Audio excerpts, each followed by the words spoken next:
Okay, welcome to the transportation seminar here at PSU.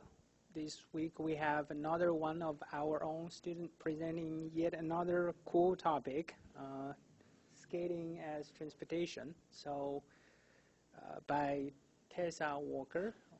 She's a Master of Urban Studies in the School of Urban Study and Planning.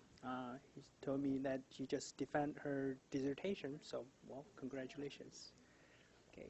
All right. Hi.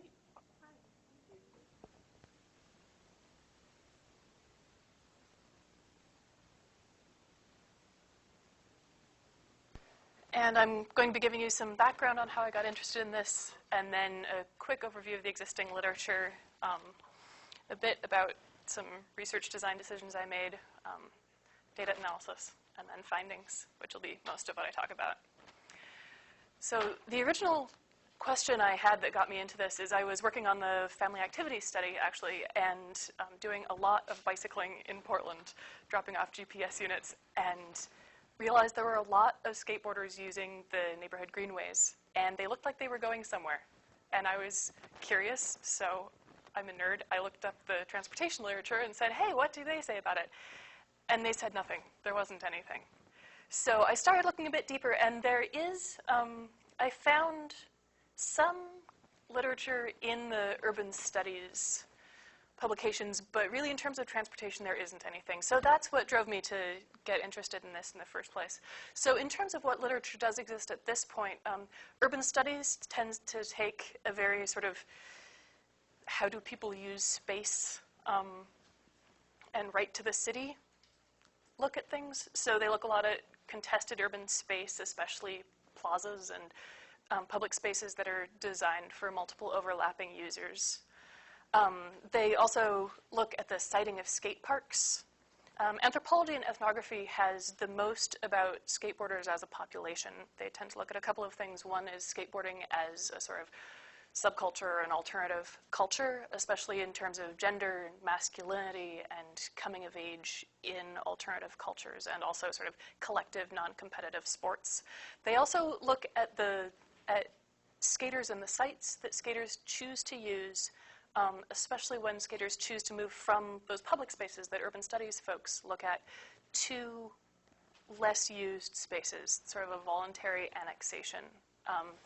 Often this will be moving from public plazas to a site under a bridge or near an overpass, just a space that doesn't really have a market economy planning program in place.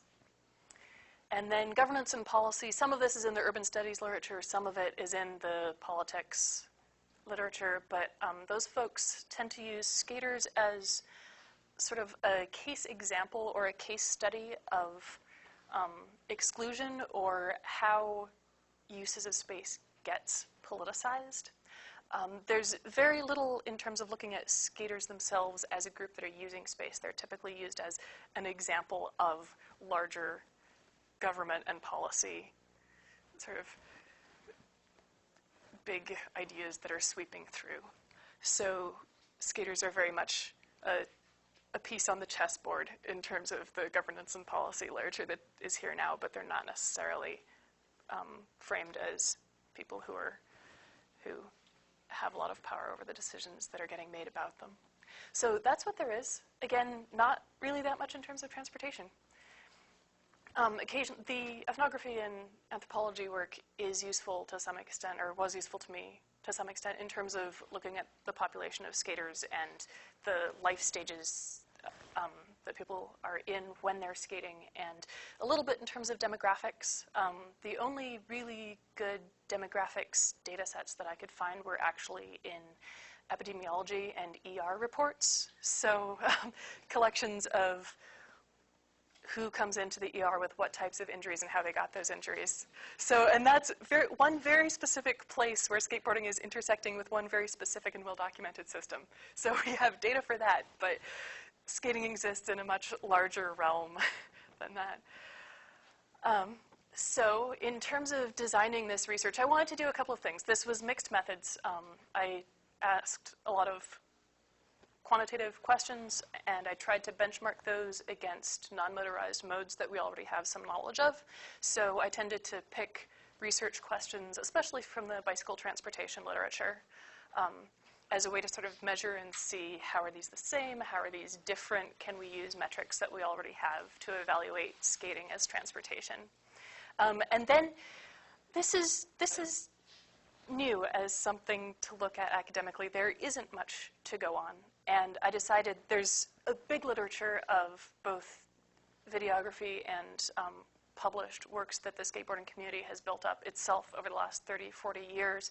And because this is a master's thesis, I decided not to go there. I could have, and it would have been a dissertation or 3 or 4. But I decided to just go straight to skaters and ask and use the expert population that we have and that we have in multitudes in Portland especially, to ask how skating as transportation works for those folks. So in general, I looked at advantages and disadvantages of skating, and sort of solicited advice on how infrastructure could be used differently or improved for skaters. I also looked at travel behavior and demographics.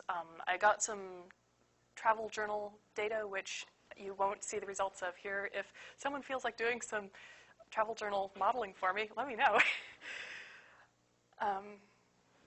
And then that bottom bullet point, again, trying to move the demographics out of the injury statistics and into actually use statistics.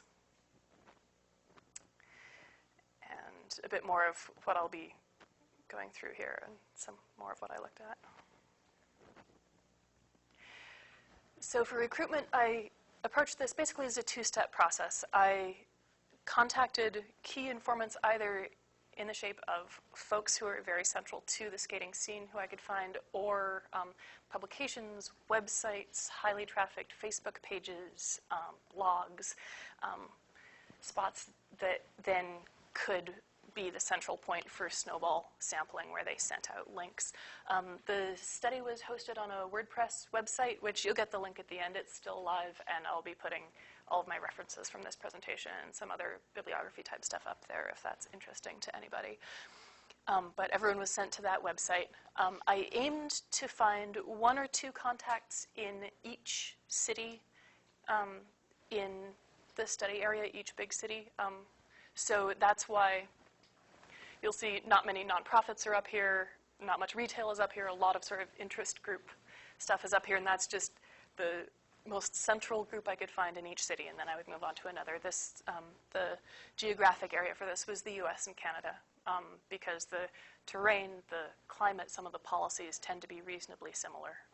If I were to do this again, I would expand it and not limit things geographically, because I actually got some insurgent responses from Germany and the UK and Australia, which had very similar feedback to what I got from the main sample, but I would have loved to get more from those spots. I limited this to folks who'd skated within the last 5 years, mostly just so their opinions and recollections would still be pretty fresh. 18 or older, that was a human subjects decision, and you'll see in some of the demographics that I show that there are things that are not normal distributions that might have been if I'd had younger participants in there too. This is one reason I realized I wish I'd opened up the survey to people everywhere is, so I got over 3,000 web hits total. There are another 30 countries or so with 4 or fewer views each, but these are the countries with the most views of the website itself. And then in terms of where the responses are from, this is mapped by zip code. So I got a decent sample. I would have, I wish I'd found something in Montana to link to. Yeah, some states fell through the cracks there, but for the amount of time and resources I had, I feel like this is a decent representation. Oregon is oversampled quite heavily because I was recruiting for focus group participants here as well. So I was reaching out to as many folks in Oregon as I could find. Yeah, I think mostly we'd be doing questions at the end, but just to clarify this slide. Yeah, is that second pin in Texas, Austin? Yes, yeah. So over 3,000 web hits total. I got 464 valid survey responses. The ones I dropped, they were either folks who were under 18 or international. I kept every question open. You know, when you finish a survey and it says, hey, you didn't do this question. I just ditched that and let folks answer what they wanted. So that means that the number of responses for each question, especially in the quantitative results, varies. It's never the same for any two questions, just because people were answering what they wanted and skipping what they wanted. And in terms of the reliability of this data, that is a weakness, but in terms of this being a very preliminary study, I feel like it helped people stick with the survey through the whole thing. There were about 35 questions, so it took a while for folks to fill this in.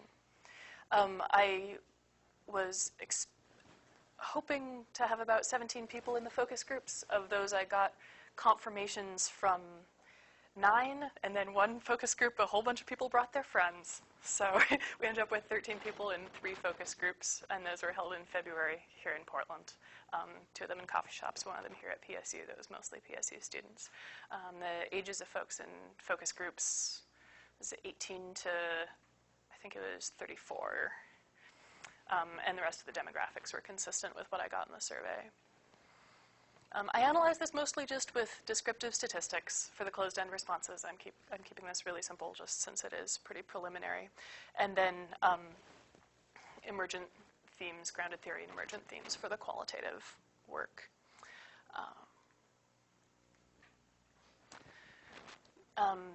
The themes that came up, this is my sort of tag cloud for the qualitative analysis, and all of these overlapped pretty completely. All of these tags showed up from the focus group discussions and also from the open-ended responses in the survey.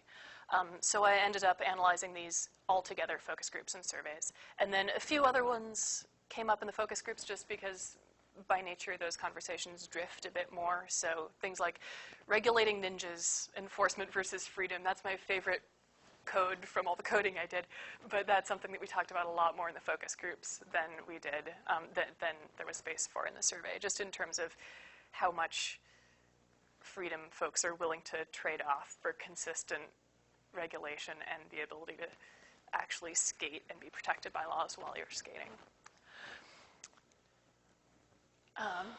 So some quick descriptions of skateboarding. As I've been talking about this research with people over the last few months, I've realized that non-skaters have some ideas of what skating is and isn't, and those aren't necessarily consistent with the experiences of skaters themselves.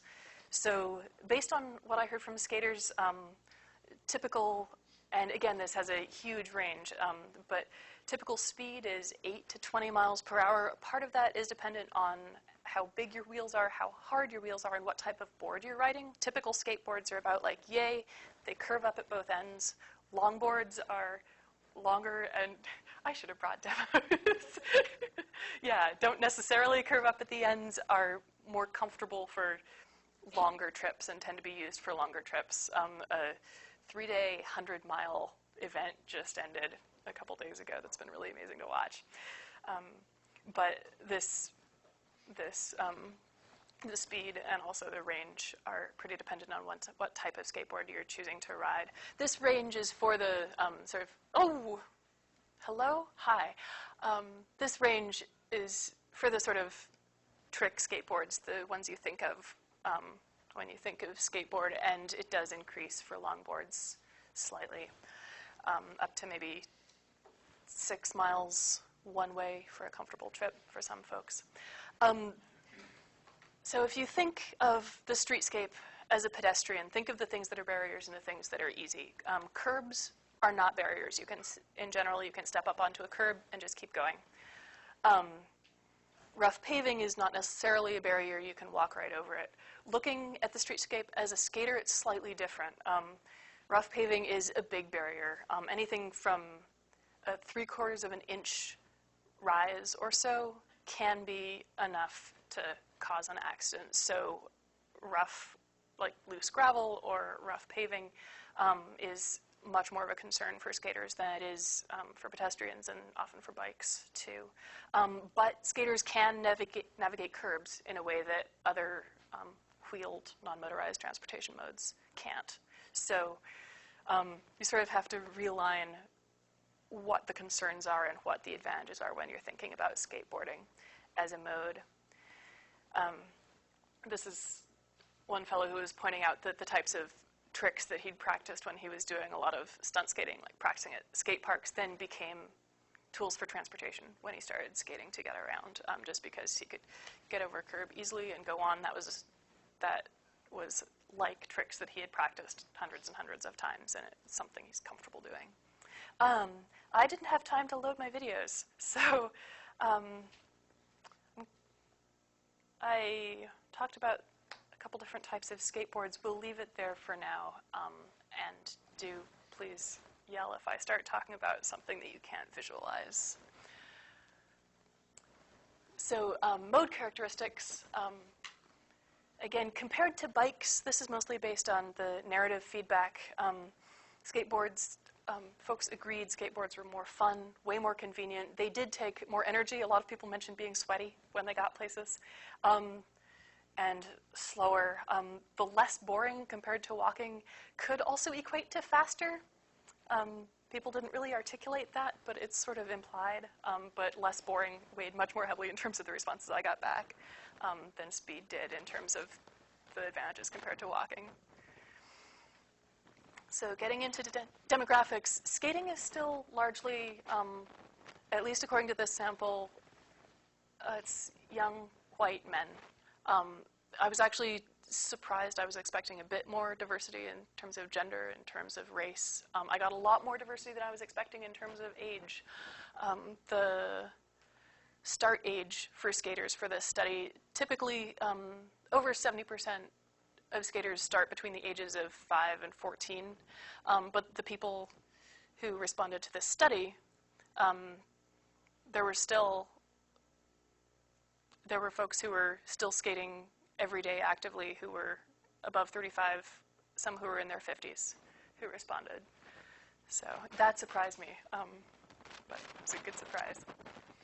Yeah? Is that limited to skating for transportation or recreational skating included? This is all participants. I do have that broken out. You'll be able to find that on the website eventually. I'm still wrangling with the data. I was speculating before I started data collection that there were some sort of life stage surges and ebbs in terms of when people skate. And the data did bear this out, and that's data that I will put up on the Skate Study website eventually, but I'm still processing it. There was an increase in trick and social skating for teenagers that then seemed to trail off a little bit in the late teen years, and then transportation skating seemed to trail off around age 16, which makes sense, and then pick back up for young adults around age 20, when it, according to the qualitative data, that matches up with a lot of people going to college, not using a car as much, being somewhere with really high quality paving. So there will be data on the sort of recreation transportation breakdown available, but at this point, sort of an anecdotal narrative about skating as a kid, focusing on driving a bit more as an older teenager, and then perhaps coming back to skating as an adult seems to fit fairly well with the data. One thing that gets bandied around a lot when skating is brought up as a social problem is that it gets sort of conflated with graffiti, homelessness, sort of mild public issues that a lot of folks are trying to curb. And one way that I decided to look at that is to look at employment and education and just see where this population was in terms of a lot of the benchmarks that we correlate with success, especially for young adults. And it, with the study population that I managed to recruit, it looks like most folks are working or in school at least part-time, and a lot of folks are in college or have gotten a degree or in the process of getting a degree. I also looked more specifically at financial status. So this is the bottom table. I didn't ask for specific earnings numbers because I wanted to look at where folks were at as teenagers and then as adults. But I did ask if money was tight, if folks did okay for money, or if money was no problem at all. And it seems like most folks, according to this, are not necessarily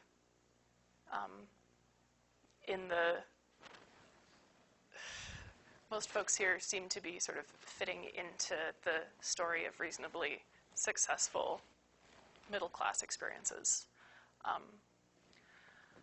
And then living situation is another indicator. I was actually surprised at the levels of home ownership, especially from the younger participants, but that comes up as well. This was based on a question from the bicycle transportation literature that looked at why people choose to commute. So I asked folks to order why they choose to skate, and fun far and away was the highest priority for folks. And there's a lot of agreement here. You actually have to get down to quickness and speed before there's less than a 20% difference between the priority the major priority and then the next smallest one. So there's more than 20 points difference in all of these. There's a reasonable amount of agreement. And this is borne out in the qualitative data as well. Oh, this is what I was comparing to. So this is Stinson and Bott talking about why people choose to commute on their bikes. And so fun is the same. It seems like other priorities for skateboarders are much more spread out, much more diverse. There's a little bit more agreement for cyclists on reasons for riding. In terms of qualitative feedback here, this was really interesting. Most folks in their responses of why they ride mentioned at least 2 of this first list, and then 1 off this second list here. So this is a pretty typical response. I no longer pay for gas or insurance. Cost. My longboard goes everywhere with me. Convenience. No locking it up outside for someone to possibly steal. It keeps me healthy, and it's fun. Fitness, fun. It's way more maneuverable than my bike, and again, it's fun.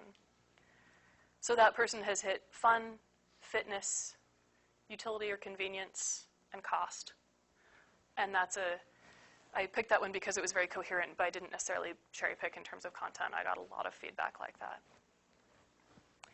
I asked folks to describe the advantages and disadvantages of, or the advantages and barriers of skating, so the things in the streetscape that make it easier or harder to skate.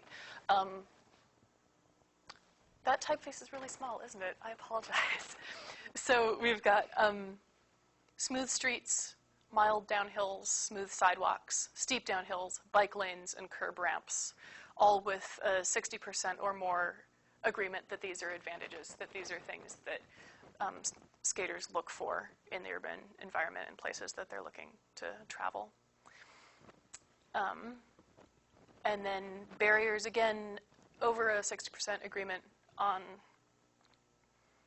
heavy traffic, rough streets, rough sidewalks, and steep uphills.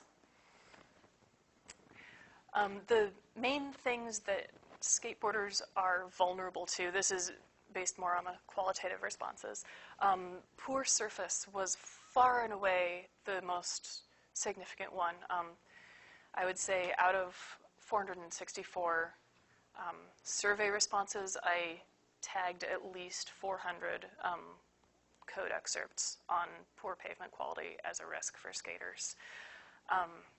And it's one of those things where skaters' vulnerability starts much sooner than cyclists' or cars' vulnerability starts. So a ride smooth enough for cars is not necessarily smooth enough to skate efficiently. The other things that came up were wet weather. That actually wasn't as big of a deal for the focus group participants here in Portland as it was for folks in other parts of the country.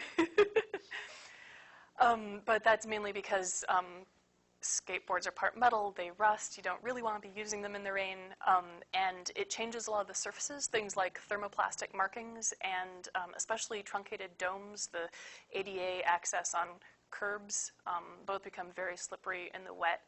The interaction between skateboard wheels and those gets risky when it's wet out. Social bias. Folks talked about social bias from business owners, from autos, which tended to be more in terms of misreading body language than social, but still tended to get grouped here. And from just folks they passed on the street, and then spatial conflict, and that was both with autos and pedestrians. But they're just, especially because skateboarding, the movement is slightly different. It's not a straight-ahead linear movement, how you think of with a bicycle. It takes a little bit more movement side to side. You're pushing with your leg. You need a little bit of lateral space that there isn't really a good place for right now in the urban environment on most streets. So that is one of the things that came up in terms of spatial conflict. The other thing that came up was skaters feeling like autos couldn't read their signals of which way they were going. So things like hand signals. Skaters who were using hand signals tended to say that they seemed to get lost in the noise of their other body movements in terms of what drivers were picking up and not picking up when they watched them. And another thing, I wish I'd had a video for this, but another thing that a lot of skaters emphasized was that cars tended to panic when skaters stopped. Skaters, if you're skating, you can stop either by just resting your pushing foot. So this is the skateboard. Sorry, person who's running the video, this must be a headache, I apologize. This is the skateboard, this foot's pushing. You can either brake with this foot, or you can take the board and swing the back of it around.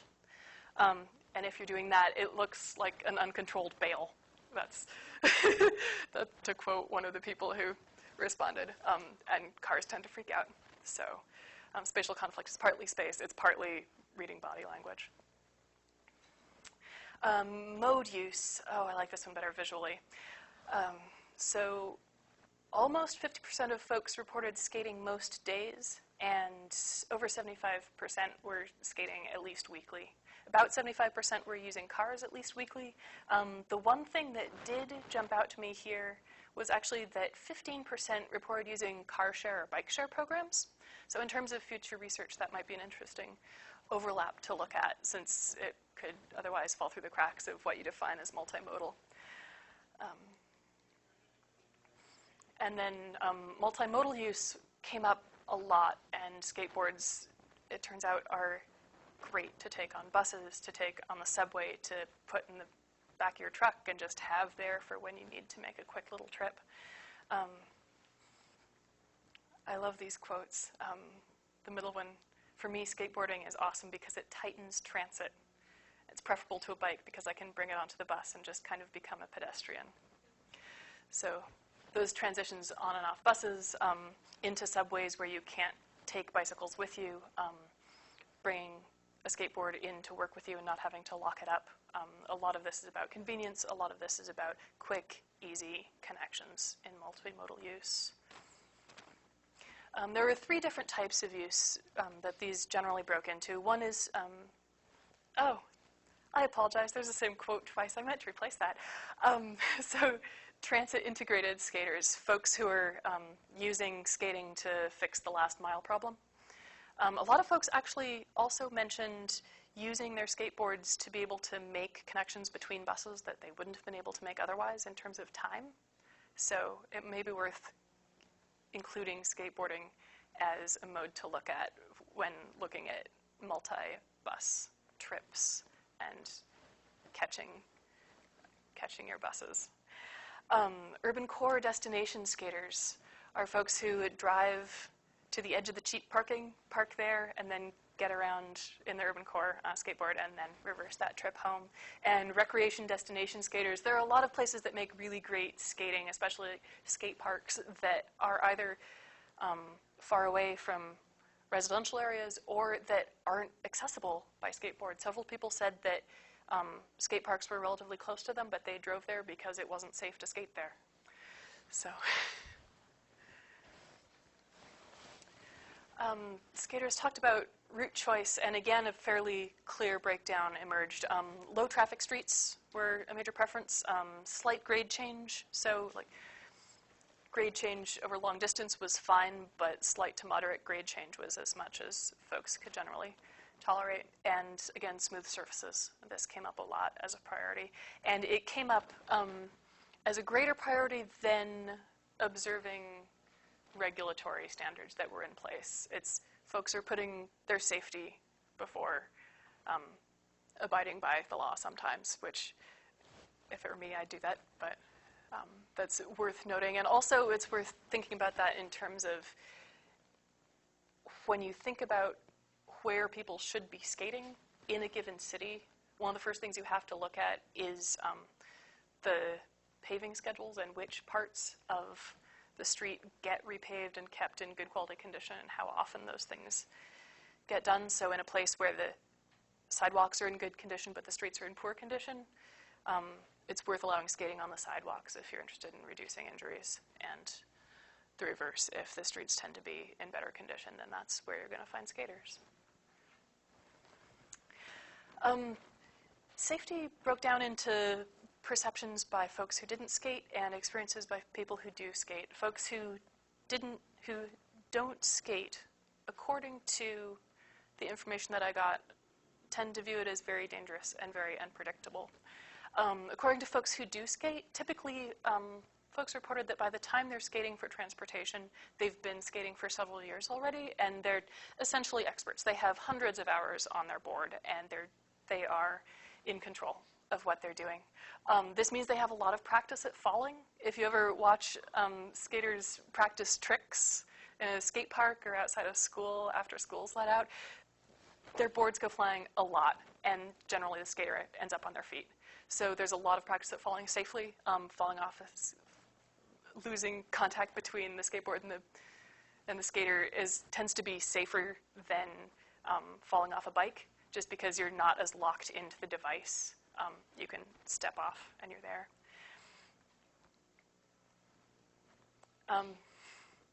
So these are two things that, just talking to friends while I was putting this research together, I realized there were some misconceptions about outside of the community of folks who skated.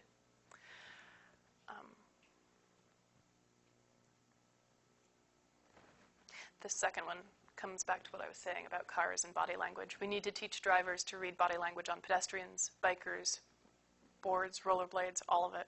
Also, more signals would benefit as well. If a driver knew my signals for shutting down, stopping at high speed, using a slide glove, and knew what to expect when they saw the process happening, it would be safer for everyone. There's that quote, a shutdown to someone unfamiliar with the process can look like an uncontrolled bail, but it's not.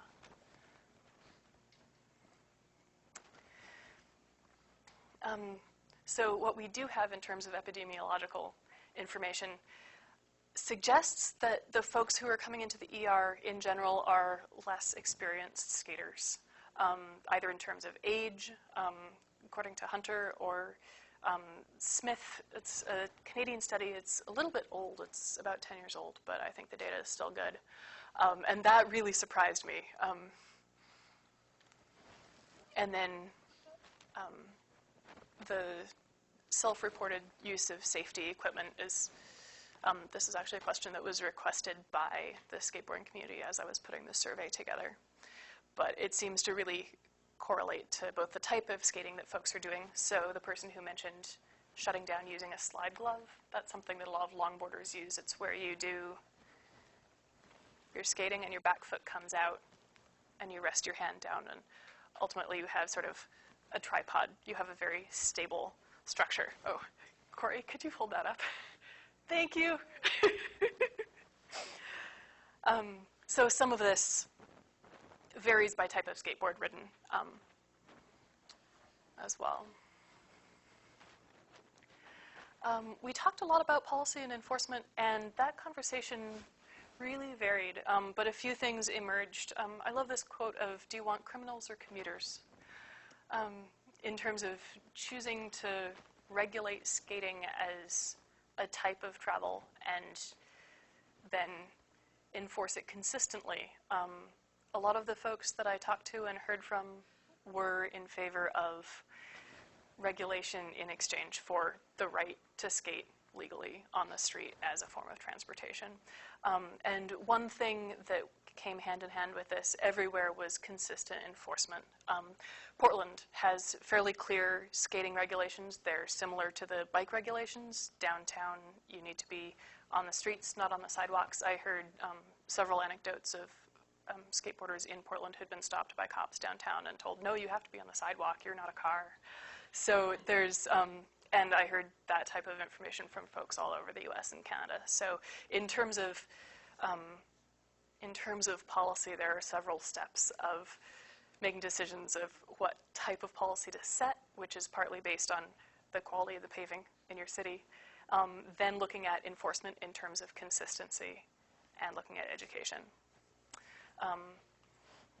This jumped out at me. This was when we were talking about the skateboarding regulations as they currently stand in Portland, and Charlie Hales was a commissioner at that point. And he really sums it up well here. It's about whether skaters are, the conversation has become much more complicated. It's about whether skaters are legitimate citizens, but we're giving people a choice in how they get around. I had a lot of unexpected findings here. So about half the survey was quantitative questions, and then half was open ends. And these 4 things really jumped out in terms of the information that I got. And the biggest one was mental health benefits, the mental health benefits of skating. Out of 464 participants, about 400 of them brought this up on their own. I didn't know to ask about this, so there was no question queuing people to talk about how it feels emotionally or mentally to skate, but 400 people did anyways. To me, that's huge. Skating is really multi-generational at this point. There are folks in a lot of different walks of life who were skaters, who are skaters. Skaters from all over the US and Canada are requesting more integrated sites to skate so that transportation and practicing tricks can become, can overlap more, can become sort of 2 parts of the same process. And then skaters have an understanding of active transportation. I'm going to go through these a little bit. So mental health benefits, some people were really unconscious about this. It's sort of like, I'm less emo when I skate. I'm paraphrasing, but it's in there. And then some people were completely intentional. It's like they're looking at it as endorphins, as energy, as something that's changing the chemicals in their brains. This is such a passionate quote. I love this. Skating is my mode of transportation. It is my therapy, my instrument, my weapon for expressing myself, my family, my gym. There's nothing like it. But if you look at that, again, that's breaking down the advantages of skating. That person is talking about fitness. They're talking about self-expression or artistic expression. They're talking about mental health. They're talking about convenience. Several folks talked about it in terms of meditation, in terms of the zen of needing to be completely in the moment so that they were safe on their skateboard, especially since skateboards are vulnerable to such small changes in pavement quality. You really need to be in the moment and paying attention. And then a lot of people talked about it as a coping mechanism. A lot of people said, this is what I do when I'm angry. This is the thing that sort of acts as catharsis and flushes all that out. So I found that was interesting. A lot of folks are skating with their children. Some folks start skating for the first time when their kids get interested in it. Some folks skated before and take it back up when their children start. I liked all of these quotes, but especially the middle one. It's something I can do to be connected to my teen boys as I reward them for B's or above with pre-dawn sessions. So about 20% of folks are skating with offspring, students, dependents.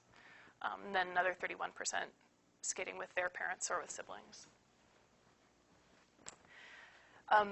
In terms of adults skating, it's not just skating with your kids, it's skating as people who are in policy and business positions. And sort of starting to bring the language of skating as transportation into those realms, both as advocates and as practitioners.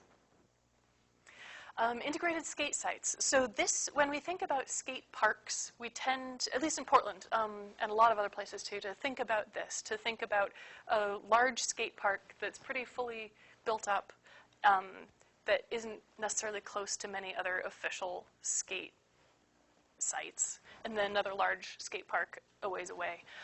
And skaters in general requested this model instead, requested a lot of little sites so that a trip home, a lot of people described their commutes as skating for a while, finding something fun to skate, skating the rest of the way home, finding something else, and then getting home. The way that folks requested this, a lot of people talked about San Diego, which I didn't know, but for a while, every time they updated a public park, they would add one skate obstacle, and it would have a skate at your own risk sign on it. But they ended up with an interesting skate problem in every park. But it's the sort of the drive behind this on the part of skaters is to become part of the culture, the commuting culture, the folks who are using parks to just join back in and not be relegated to specific space. I found an amazing innate understanding of active transportation among the folks who took this survey and were in the focus groups. People are skating because it's fun, but skating also, you can't easily skate a 9-mile commute unless you planned for it. So skaters are able to skate with low stakes. They're able to say, this is convenient, it's a way I'm getting around my neighborhood. It is built for short trips. It's built for convenience, easy on, easy off. So skaters are already practicing active transportation policy without knowing what it is. And then some of them are practicing it intentionally. This is my last slide, and I just wanted to leave you with this wonderful quote. I look at kids skating around town, and I think, that's awesome. It's exercise and part of creating a vibrant community. It's like city officials are trying to figure out how to revitalize downtowns, how to create neighborhoods that are lively and full of people of all generations. Embracing skateboarding on a policy level could encourage that. I'm going to bring us back to that quote in just a sec, but that's the website, skatestudypdx.wordpress, and I'll have references up there. Not today, because I have to go to work, but probably this weekend. All right, that's what I have. So for questions, do you want to go with the mic? Okay, thank you. All right, yeah. I have a question about older skaters. I don't know how much qualitative data you got from them or quotes, but it seems like a lot of the older skaters are probably the skaters that were the original kind of like skateboarding is not a crime, skaters of the 70s and 80s, and it sounds like so much of what the younger kids are saying is the exact same problems and challenges. And I was wondering if the older skaters had comments about, I mean, just the fact that a lot of things haven't changed or it still hasn't been able to integrate, even as kind of the original skaters come of age and become the parents and everything. Right. That's a really good point. I got feedback on both sides on that one. So some people were saying, oh, we still have such a long way to go, we need so much policy change. And some folks were saying, especially in terms of everyday social interactions, the experience for skaters has gotten so much better over the last 20 or so years. So there's still policy work to be done, but in terms of everyday acceptance on the street, a lot of folks are reporting that it's gotten much better over the last few decades. So I think there's a range of experiences there, but definitely anecdotal evidence on both sides.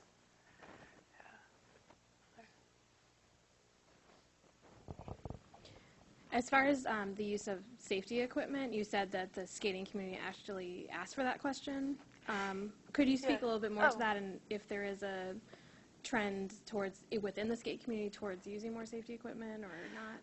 I think the reason I got asked for that question is purely to have some demographic information on it. One thing that I'm hoping to be able to do with this information is when cities are making decisions about how to change their regulations in terms of skating, or when citizen groups are looking at skating, or when activist organizations of skaters are putting assertions together about what skating is and isn't, I'm trying to provide some basic data for those types of dialogues when they happen. So it was mostly just to document, and I don't have a good sense from the open ends that I got of what type of change there has been in safety equipment use over the last few years. Sorry.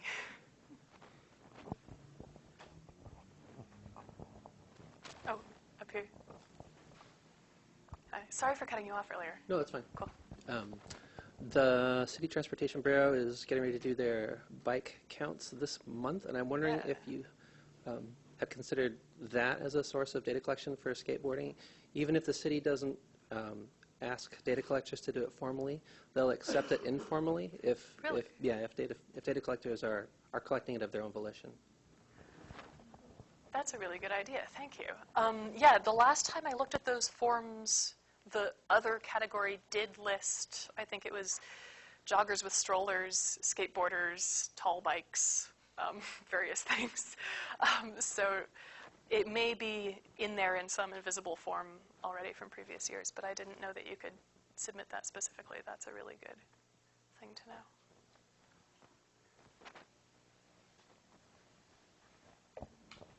So I've seen Portland and downtown has its designated skate route. Did you ask any questions about that with your focus group participants, or get any feedback on whether it's useful or helpful, or they wish other cities would do it?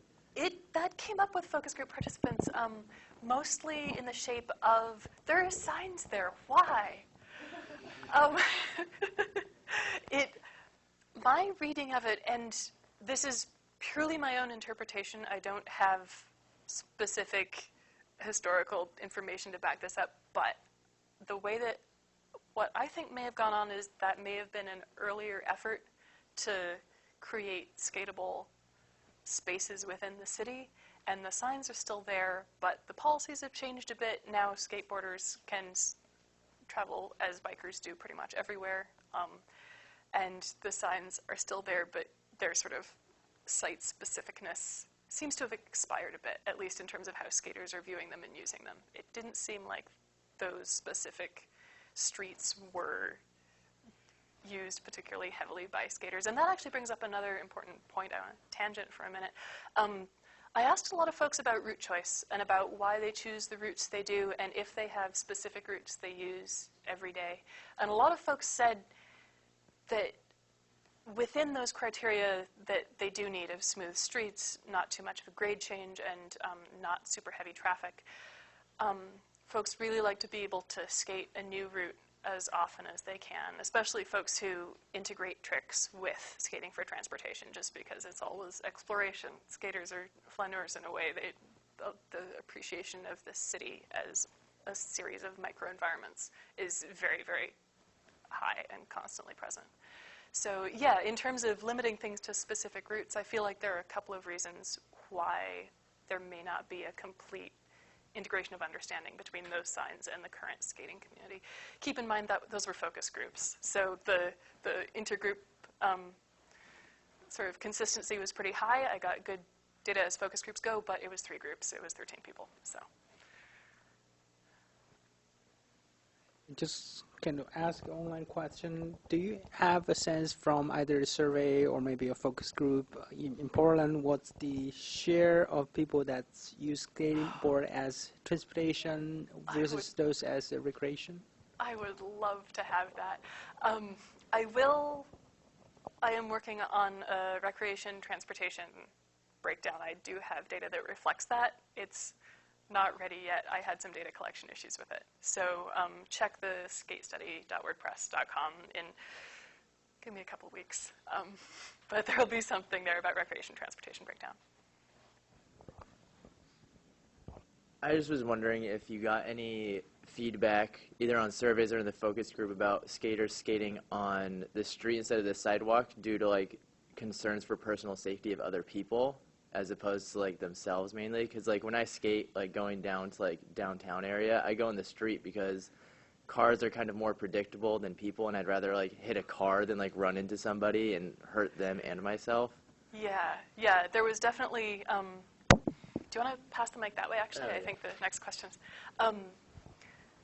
There were definitely a lot of folks who said, yeah, I will go out of my way, I will go onto the street to completely avoid one pedestrian.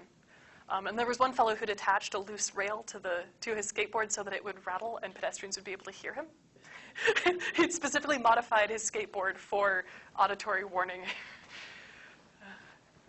I'm just curious, the word, this is preliminary, was thrown around a lot in this presentation. What do you envision the next step is? What would you like to see going forward in this area of transportation research? That's a really good question. Well, there are a couple of outcomes of this specific study that are still in the process. I will publish at some point, and my whole thesis will be available through open access at the PSU library for folks who want to reference all the data and all the tables. I would say the next questions in terms of more research moving forward are, it would be, as you were asking, it would be, oh, I think that was actually online. It would be great to get some mode share if that's possible. If there's, I think there's more data to collect about route choice, just in terms of what type of skateboarders skate what routes. I feel like there's a skateboard longboard breakdown there that I didn't successfully categorize. The next study like this, I think, could easily be international. I don't think it needs to be limited. I would like to see larger study populations. My aim was 100 survey responses, and I got over 400, which I feel really good about. But I would like to see a study that had maybe some funding behind it and a longer time frame to be able to get more outreach and get especially a more developed demographic idea. And I also think that there are a lot of groups who skateboard for very different reasons. So stunts at skate parks, longboarders who are doing long downhill runs, various subgroups within skating who all skate for transportation but who may have very, very different characteristics from each other.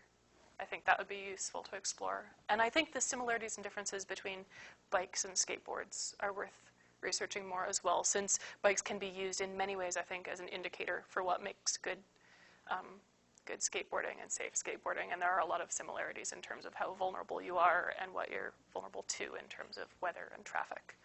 So I'd like to see a little bit more data that integrates those two.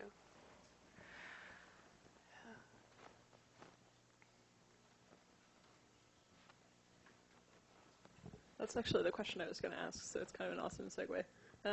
Sort of beyond the physical characteristics, the trip distance, what did you see as the sort of most similar things between skateboarding and biking and the most different things from the study? I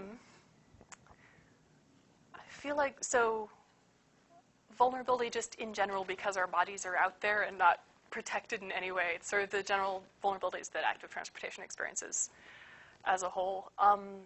But then I'd really like to see more research on how paving quality affects especially injury rates comparing bikes and skaters, because there may be, I don't know that they track exactly the same, but I think they would track similarly, and I'd like to see that.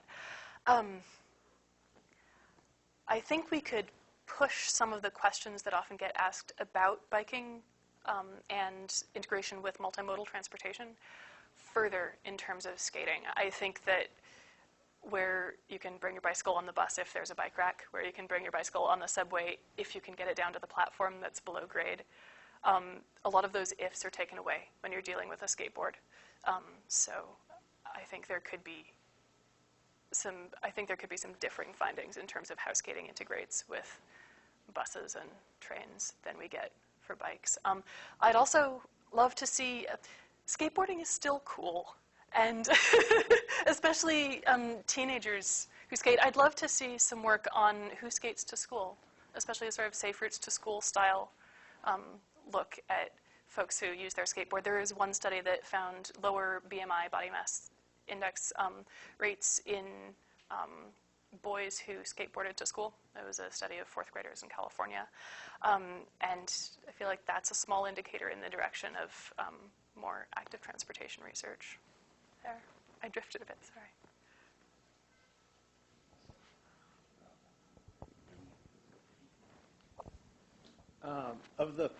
I think you said 464 responses that you got that Yeah. were validated. How many were in Canada versus the U.S., and what differences did you see between the two? Oh, that's a good question. I haven't broken that down yet. I'll do that. Thank you. Sorry, I don't have an answer. Are you going to be considering using like younger, like teenagers? Because I feel like you're missing a huge chunk of the skateboarding community. I am. Massive. Yes. Especially because, 14 to 16. Yeah. Once I turned 16, I had my car, but I would drive my car and then I'd go skate. I'd drive my car to a spot and then I'd go skate. Yes. All those things. But Yeah. Before that, I was all skating like everywhere around neighborhoods. Just. I agree, and that's something that I really wish I'd been able to get here. The Human Subjects Board that regulates who you can and can't use as research subjects, because skating is illegal in some places, and because it's hard to verify parental consent for folks under 18 to take surveys online, I wasn't allowed to survey folks under 18, and I wish I'd been able to, because you're right, it's a huge part of the population. So that's definitely something to look at moving forward, especially in terms of people doing school trips and exercise among teenagers and the coming of age as a skateboarder and then skating still as an adult. I feel like there are a lot of really interesting questions there and a lot of data that I missed this time on that.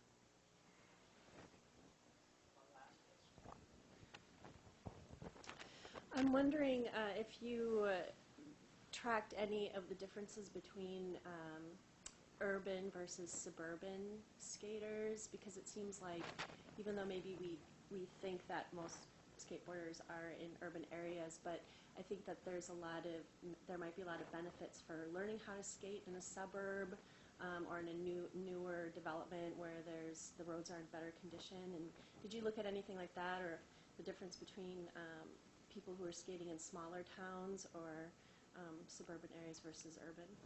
That's a really good question. Some of that, I think, will emerge when the travel diary data gets analyzed, because that has sort of where are you skating, why are you skating. I still have a lot to dig into in this data, so I have things down to zip code in terms of where people live. But then I would like to break that out and then look at the qualitative responses. I did get a lot of narrative responses saying that folks learned to skate at home, often in suburbs, and would sort of do the skate in the driveway thing. And looking at when people started different types of skating, there was a 1 or 2 year gap often between when people reported starting to skate and when people reported starting to explicitly go to skate parks or practice tricks or skate for transportation. So yeah, I think you're definitely right. There's something there, and I'd love to figure out more. Is that our time? Yeah. Okay. Thank you.